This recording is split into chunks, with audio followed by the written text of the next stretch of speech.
which is an indicator of a good basketball team. When we play a Monmouth or a team that's up and down, we've scored in the 80s and 90s. When we have to play a tough-minded defensive team like tonight, we had to play it close to the best and play a slowdown game. So these guys adjust to whatever style of play. They want to run, but if they don't, they have the ability to play slow, and they played excellent defense tonight, holding a team that this team's been playing real well. After they won their 3 in a row, they lost in 2 overtime games and then lost a 2-point game. So they've been playing excellent basketball. Dylan almost had our triple-double, which is 11, 10, and 9 deflections, which is a really good performance. And Tyson hit some big shots down the stretch as he has all season long. These guys have a couple of games left in the regular season, and I surely know Iona's going to miss him, but I'm going to miss him terribly because they're like safety blankets in making big plays down the stretch. Your questions for the athletes? Dylan, it seemed like there were matchup issues today. I mean, with the big players, the forwards, for Ryder. How was it on the basket? You had one play where you got crunched by 2 players. I mean, we know that we are one of the biggest teams in the league. But Riders is right there up with us. But we felt like across the court we could match up on all 5 positions. So we accepted that battle, and we knew that it was going to be a tough fight. But I think we did very well on all 5 positions. Tyson, there was a stretch there in the second half where you guys didn't score for about 7 minutes. What were they doing defensively? I think they were just changing it up, giving us different looks, and I don't think we were moving enough offensively. We weren't getting into our offense, and I feel like they were taking us out of it with the different defenses and schemes that were thrown at us. Tyson, does this team kind of have an ability to make big shots or make big plays down the stretch, even maybe when you're in a game where you're not playing your best? Yeah, we have individuals every day who work on our game, so we continue to take shots even if we're missing shots, and we continue to have confidence. Coach has confidence in us. He never wants us to take off the gas. So as long as we feel confident in the shot, we're open, take the shot and believe it's going to go in. You did the 3 and then the long review. Did you feel like you had got that off in time? Yeah, I did. Tyson, when I got to 53-50, Ryan made the 3, and then you made the steal pass to Dylan. Tell us a little bit about that sequence. I think I got scored on like the last 3 times in a row, and Coach had called a timeout, and then he just got on me and he about our defensive effort and told us we needed to pick it up.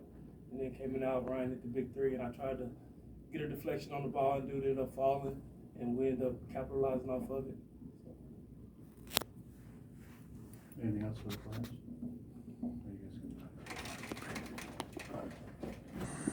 Rick, did this take you back at all to when you first started coaching, playing in these smaller venues? You've had a chance to go around the league and see them with fans, and what's that been like for you? You know, everybody used to ask me that question, and I really don't focus in it. The dimensions of the court are the same whether you're at Kentucky or you're at Ryder.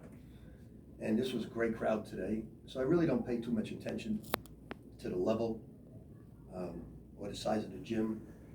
I just focus in on the strength of the other team. The guys I go coach against in the MAC, I've said this many, many times, I've coached against Dean Smith, Frank McGuire, Krzyzewski, Williams, all the great ones in our game, and these guys are every bit as good as all of them. And sometimes they have to be better because they don't have the athletes, they don't have the size or the quickness, and they got to improvise and get creative.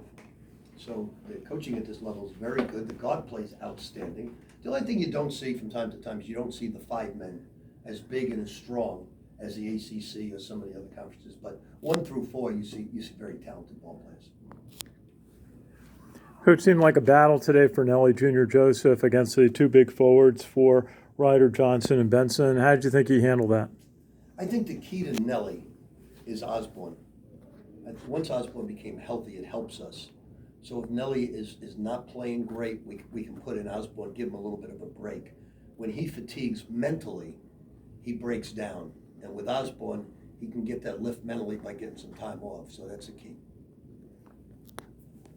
Coach, defense has been really good the last couple of games. You feel like it's getting close to where you want it to be? Yeah, it is.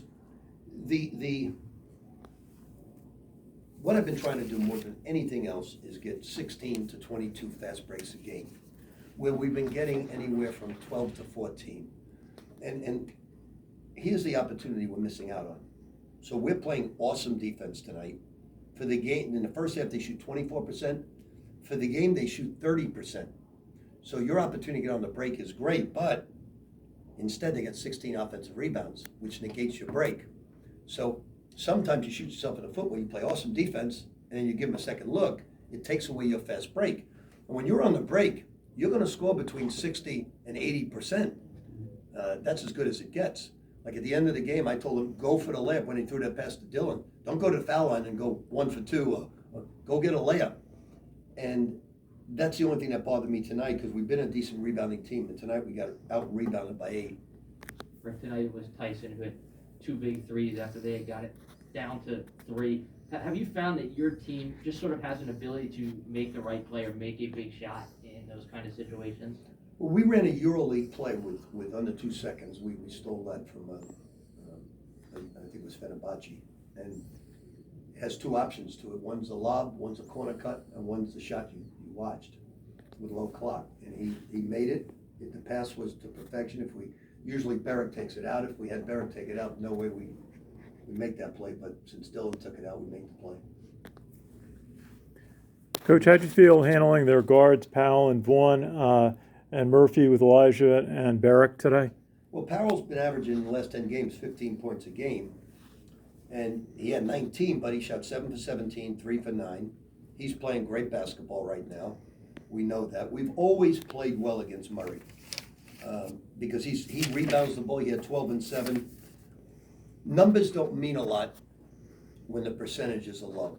So if you can get guys just take a lot of shots, and if you're playing against Harden and he's got 30 points, but he shoots 28% or 30%, you've played Harden well. If he shoots 50% and gets you 38 points, you're not playing him well. So we don't look at how many points they have. We look at the percentages, and those 2 guys can really play. Coach, Ryder this season has had some times where it's not necessarily clear what their identity is as a team. When you're preparing for Whose identity? I'm sorry. Ryder's, when you're preparing for Ryder, what kind of things do you focus on and try to prevent them from doing? Well, like I said, they've been playing well of late after the 3 wins, even tonight, as well as the 2 overtime losses. Kev's a good coach. He's a good strategist, knows the game. Very good coach. And that's what this league is all about. They got really good players. It would not surprise me if we were in the finals and they were in the finals. It would not surprise me. It would not surprise me if we both got knocked out early. This league is really, really close. I mean, you could say we're way out in front, but we've stolen 3 games this year. Marist twice and Fairfield once. So, we're capable of getting beat like anybody in this league. It's very, very close in talent. But the last 3 or 4 minutes of the game, we've done a very good job all season long, with 1 game exception, that was Belmont. We've executed near perfection. Coach, 24 wins on the season. Do you have the team where you want it at this point with a week before the tournament? Every game but Canisius, we played extremely well. And sometimes young people think they're invincible at home, and they're not, and anybody can win. I think the Canisius game was a valuable lesson to them that anybody can beat you on a given night if you are not emotionally and physically ready to play. You see it in the NBA all the time. You go in and you beat the Milwaukee Bucks at Milwaukee, and then the next night you go play a team that's struggling and losing, and you lose to them. And all walks of life, whether it's pro, college, or high school, it happens all the time. And it could have happened to us the other night, and fortunately it didn't. But we learned a valuable lesson to respect everybody's ability to beat you if you don't bring the defense, and I think they learned that lesson well.